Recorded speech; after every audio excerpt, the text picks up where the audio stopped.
Okay, good. Now, will you just send me a link to the recording, or will I get a recording in the Zoom app?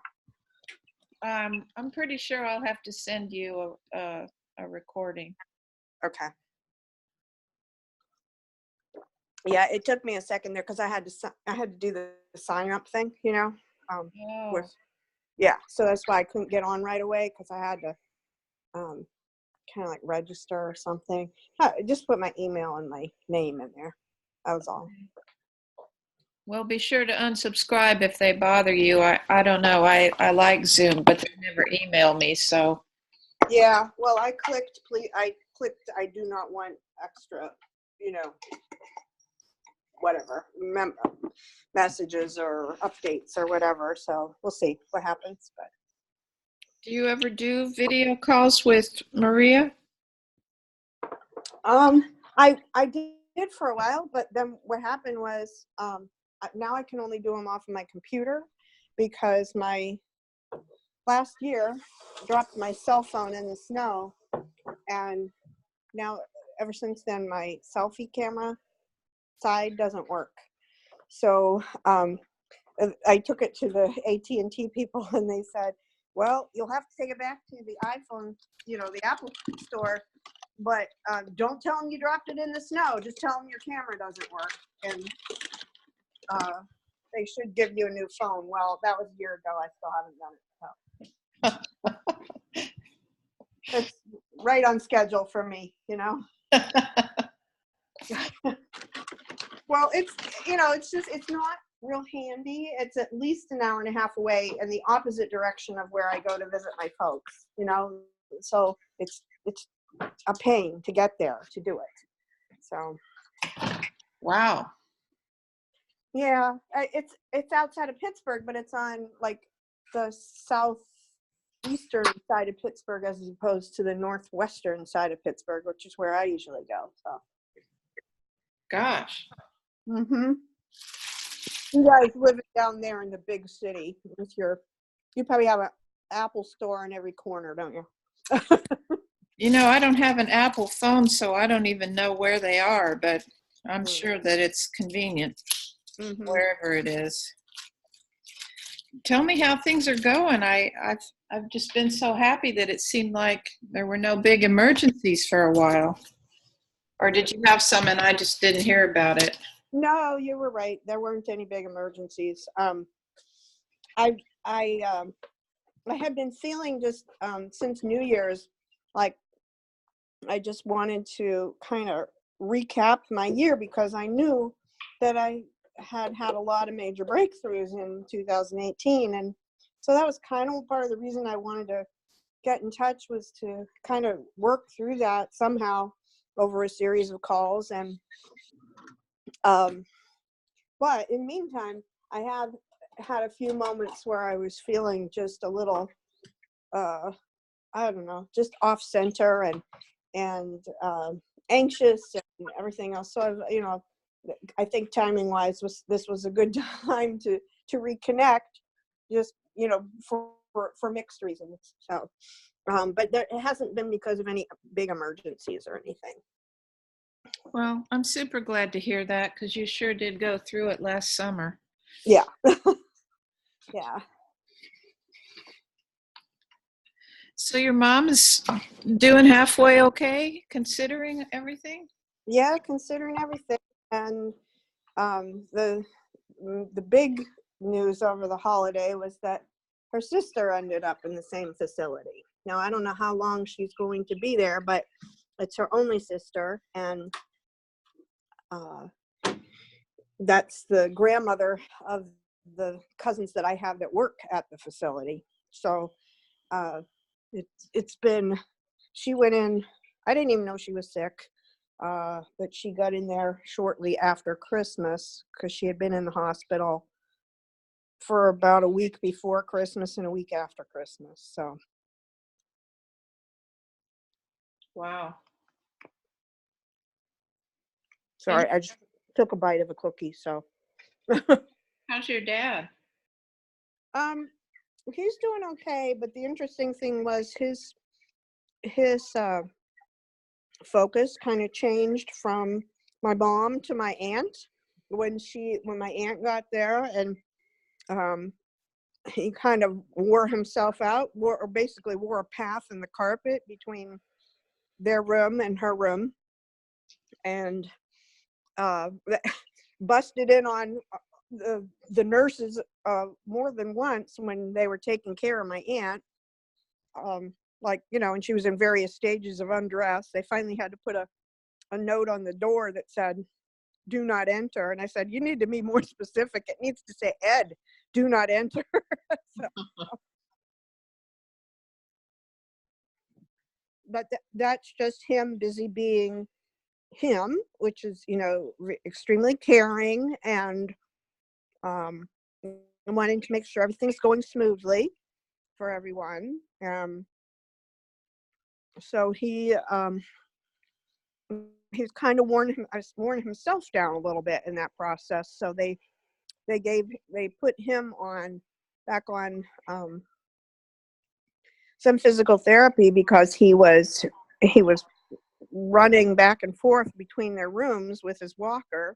And he always was a fast walker, but he was just like kind of absent-mindedly doing it, like um and he would forget. See, my aunt goes to dialysis 3 times a week, so there are some days that she's not there the better part of a day, but Dad would forget, and so he'd be going back and forth, kind of pacing back and forth looking for her. So anyway, it's been a learning curve. I think a little bit of a struggle for the people working there, keep up with them. And I guess what I was going to say was, as he was going back and forth, they started to notice that he was so distracted, he was kind of like almost stumbling with his walker. Wow. Yeah. So so they put him back into some physical therapy and put him on a kind of a restriction of, if you're going to go from here to there, we'd like for you to have somebody accompanying you, one person accompanying you. And so that kind of slowed him down a little bit, but I think it also, I haven't, to be perfectly honest, I haven't been able to check in enough to know if it's affected him like emotionally, making him like depressed or anything. So, to have a little bit of limitations put on him. Yeah. It's so much about loss, isn't it? Oh my gosh. Mm-hmm. And that was also another thing that I was thinking about,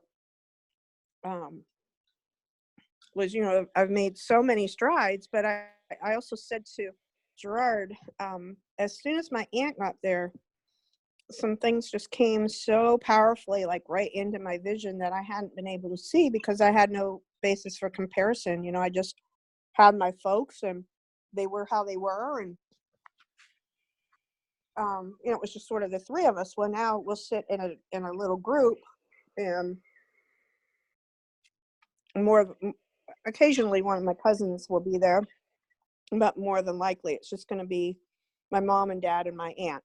And my aunt does not have nearly as much cognitive decline as either of my folks, and it's just glaringly obvious, when we're talking, and how much my folks have declined in that way. But I'm amazed like how much I just normalized that when I didn't have anybody else to compare it to, and so there's some grief and loss, or like I'm re-experiencing grief and loss as I observe how deep their changes have been. And luckily my aunt doesn't really try and fix it. My uncle, her husband, died of complications of Alzheimer's, so she watched him slide. She knows, she knows the drill. And she's actually, interestingly, a lot more patient with my dad than she is with my mom. I think it's kind of terrifying to her maybe to see her sister in that phase. Not so much my dad, because, it's her sister's husband, and her husband went through it, but her sister, then that means it's closer to her. That makes So perfect sense. I've heard her say some things that were a wee bit sharp to my mother, and I didn't exactly intervene, but I'm trying to think. She saw my mom in June, or no, she didn't see her for her birthday. She missed my mom's birthday because she wasn't feeling well. So she saw my mom in August, the week before my mom almost passed. And so when she saw my mom was bedridden, hadn't eaten much, was just getting over some pneumonia and some urinary tract infection. And my aunt was able to walk herself back that hallway and get to my mother's room and visit her, and look at her, in that shape. But she wasn't. Mom hadn't lost so much cognition at that point. It was more after the 8th of August that all that happened. So since that was the last time my aunt saw her, I think she's still in a bit of a state of shock about really what's happened to her sister. Yeah, that's understandable too.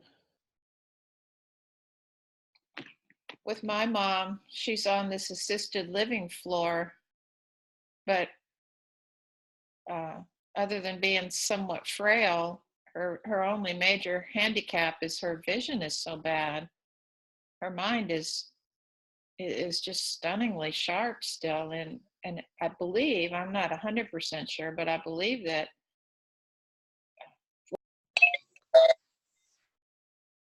Can you hear me? Yep, I can. Apparently my internet connection wobbled there for a second. Sorry for that. Oh, all right.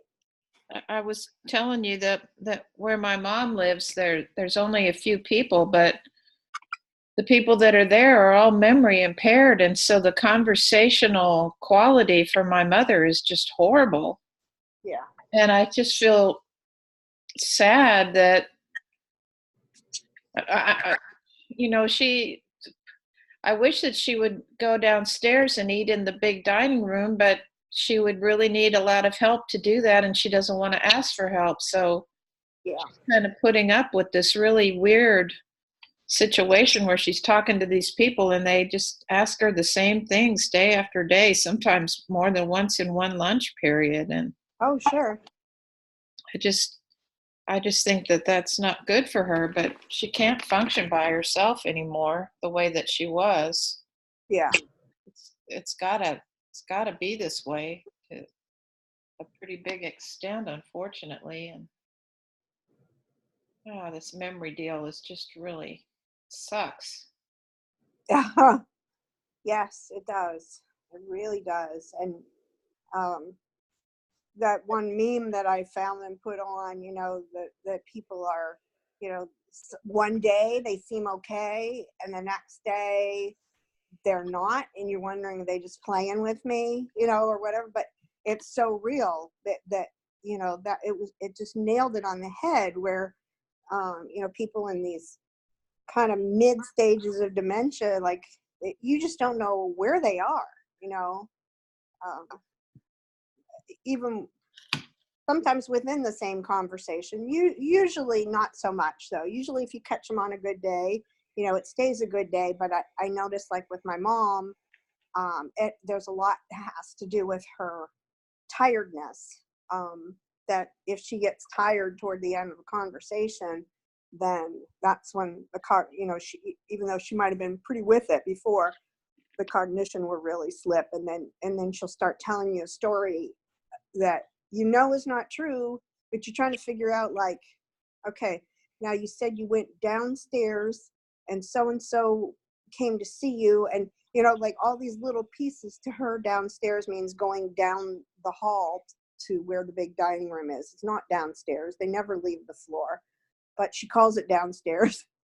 Now she's got my aunt calling it downstairs too. So anyway, but I don't know how long my aunt actually is going to be able to be there. There are just some extenuating circumstances. Finances is one of them. Logistically, I don't know how long she can stay on their floor, because there's um, certain requirements, like, you have to be in a certain type of rehab to be on that floor unless you're paying private pay. Um, and then I'm paying private pay $100 each more for my parents for them to be able to keep the room that they originally had than the other rooms that are down the hall, that would be like Medicare rooms.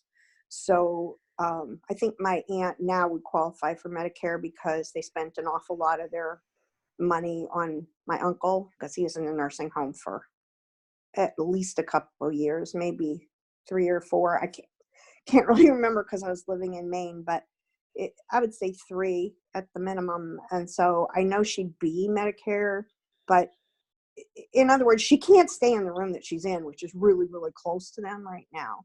She's either going to have to go down the hall, if something, like down the other wing, if something opens up into a Medicare room, or she'll have to go to the 3rd floor, or they'll take her to an entirely different facility, which is closer to, in a different county, um, which would be closer to where my cousins actually live.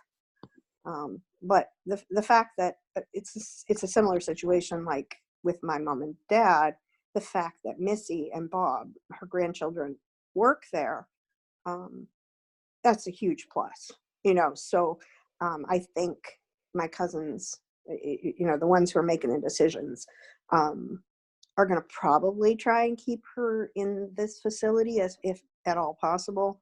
But it's definitely not a permanent situation the way it is right now for her. She's going to have to make some changes. So that we'll see how my folks deal with that then too, because that'll be, they'll just get used to one thing and then it'll change. So Yeah, I understand.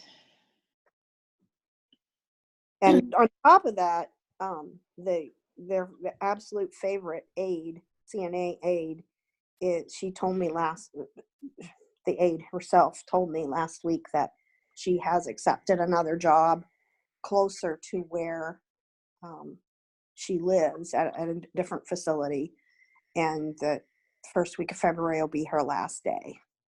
And so that, that's a loss that I'm anticipating. Well, for all of us. I mean, because she's been very good to me, yeah, as well. She's about my age, and she doesn't have really any huge extended family in the area.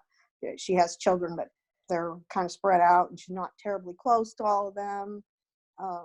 So, she's kind of adopted our family somewhat, and she explained to me she feels terrible, but it's, some of it is economically driven, and she drives quite a while to get to the job where she is now with my folks. And this new job, she'd be like literally 2 minutes. She could walk to work at this other facility, and it's actually a facility that my aunt's husband, my uncle, was in. I've had that other facility I've had 2 uncles and a grandmother who was in that facility. So it's more specifically an Alzheimer's facility. So anyway, but I don't see moving my folks to that one really, at all at this point anyway. Um, it's just, there's just a lot. Since they are more stable, have you thought about moving them closer to your home? No, I really haven't. I just feel like, why poke the bear? Well, I'm not saying it's a good idea, but why would be for your convenience. And I don't think that should be any small part of the consideration. Yeah, true. I am trying to put self-care at the top of the list this year, so you can keep reminding me of that. Not saying that I'm actually going to do that, but that that is an option. What I'd really like is they ha- they have a small memory care facility over in Washington, PA, but they're getting ready to build a much. They were breaking when I went to visit them last January. They're getting ready to break ground on a much bigger um, memory care facility. So if they would have a lot more space, and that might really work out well. So I should probably investigate that and see how they've come along on And how much would that reduce your drive?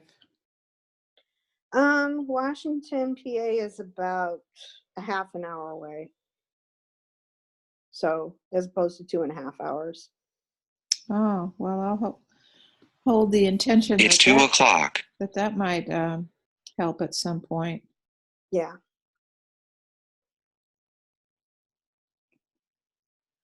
So, There is also though just the whole thing of when there is some recognition they are from such a small area that the people who do come in, like there's always somebody new coming in that somehow they have a connection with, and then that sparks some memory, and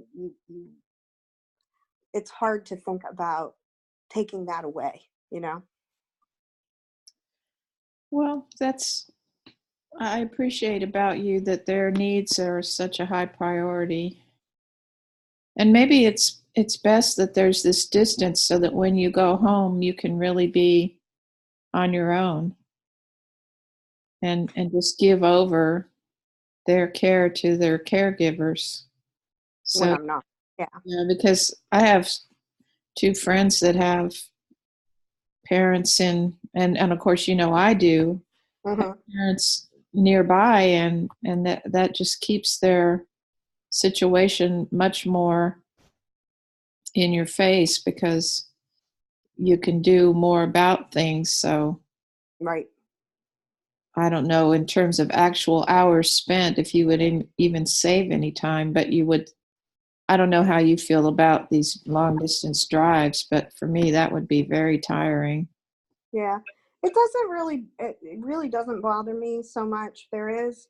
Um, uh, there is a sense sometimes if I'm at that house for too long that, I can feel sort of a depression seep in.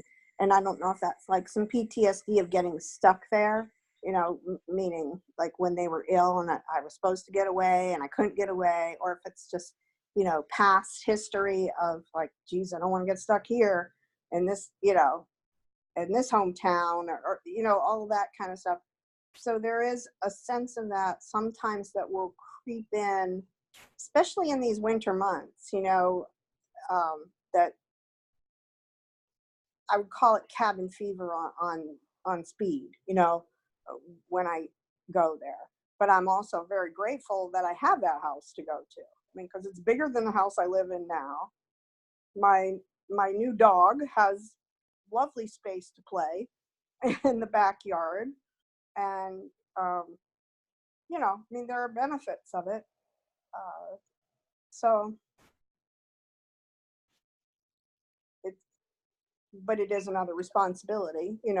Luckily, I have somebody who's taking care of um, the yard when I'm not there, and also the driveway where they just got a foot of snow this past week. And so that part of it, there are some times, if I think when I think, what if I weren't in as good of health as I am personally right now? That could shift balance of everything really fast. That's true. Hmm.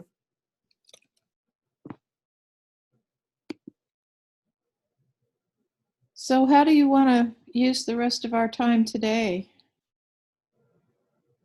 Well, I guess, like I said, I'm trying to, with this call, reestablish the idea of self-care for my, for this new year, and um, maybe look back and pat myself on the back somehow, like more figuratively or like more specifically, for things that happened last year. Like I found a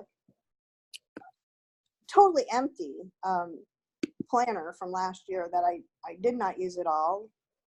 But I thought, if I went back and I just kind of looked at our calls and some of my Facebook posts and stuff like that, and I kind of pieced together what this last year, almost like in a third person, kind of third person omniscient, looking back and looking at me like trying to look at me from an objective point of view, and put together this last year and kind of write my story or tell my story somehow. I think that would be helpful to me.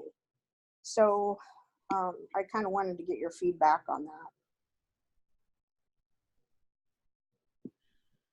Well, to me, when you said it the first time, about what you were thinking about or what motivated you to get in touch, the big thing that seemed to me that was your greatest accomplishment was to come into a much more sovereign understanding of this idea of boundaries. Mm-hmm. Does that make sense to you, or should I explain those terms? No, I think go ahead. I think I'm with you. The difficult thing about, and I guess the other piece that I would say that I saw from over here is that your relationship with God just became a much more, I don't know, I hesitate to put my word on it. Let me just say present support piece in your life. Does that sound, how would you put it if you know what I'm talking about? Yeah, I guess I would say empowering, but I agree that, I do feel like my faith walk's been deepened throughout all of this. Yeah, I feel like that for myself, that there's so much about the time of of our life that we're in the 50s and 60s. It starts to be significantly more about loss. I know there are people that confront a lot of loss earlier in their lives, but for people like you and I, we've been pretty fortunate health wise and all with our family. Of course, I know you lost that baby, and that definitely changed the course of your life.